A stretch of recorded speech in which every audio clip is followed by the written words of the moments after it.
This is Unity, Joy of Life. I'm Nancy Norman, and this is your weekly wisdom.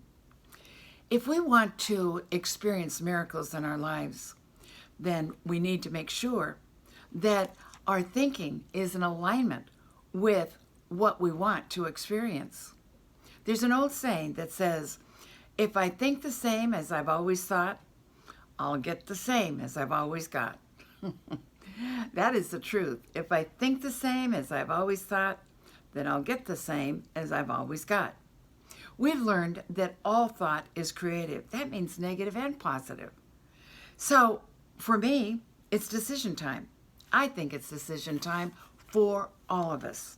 We need to decide right now to look at our dominant thoughts, to do a little investigation and see which negative, self-defeating beliefs and thought patterns that are going through our mind. It may surprise you. Science tells us that the average person thinks over 6,000 thoughts a day. And according to the Cleveland Clinic study, of those thoughts, 95% of them are repeated day after day after day. Isn't that amazing? And 80% of those thoughts that are repeated day after day after day, they find are negative. That's a little scary. Just think, the thoughts that you have going through your mind, 80% of them are negative thoughts. In the book, Shortcut to a Miracle, the authors say, as we change thinking, we change consciousness. And as we change consciousness, we affect what happens in our world, and dominant thought prevails. This means we need to focus our thinking on what we want and where we want to go with our lives. For example, why ever occupy your thinking with busybody thoughts about other people and what they're doing or what they have done? This kind of thinking is empty and non-productive. Worse, if what you are thinking about other people is negative, you are impressing negative thoughts and negative patterns of thinking on your consciousness.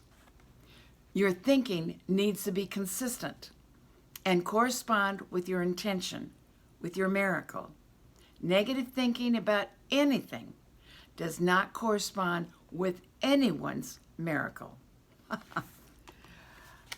Doesn't correspond with anyone's miracle. So, in other words, we must come into vibrational harmony with our miracle and what we want to experience. You know, we're really kidding ourselves if we are expecting or asking for a miracle on one hand and then revert to thoughts of fear and anger and unforgiveness, which puts us right back into that negative mindset. And all of those negative, self-defeating thoughts and ideas that we've held, and they will just continue to race through our minds. Myrtle Fillmore taught that we must retrain our minds. We must retrain our minds. And that is exactly what we must do to experience miracles in our lives. Decide what you're going to think. Decide that you're going to think differently. Decide, now this is a decision point here. We have to make that decision. Decide that we are going to change the old patterns of mind and establish a new positive way of thinking. So what we have to do is make a habit of thinking only about what we want, not about what we don't want. It will take conscious and consistent effort, and guess what? It's worth it. And slowly, little by little, you'll begin to see a vast difference in your life. Johnny Coleman, the Reverend Dr. Johnny Coleman, the wonderful metaphysician, once said, in fact, she was known for this one phrase. She was such a powerful teacher.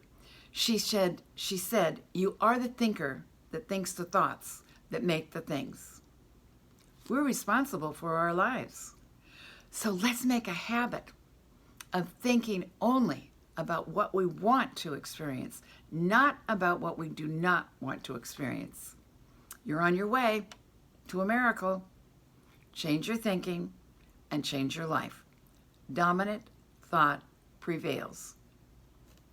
Make a habit of thinking only about what you want to experience in life, not what you don't want. God bless you and have a wonderful week.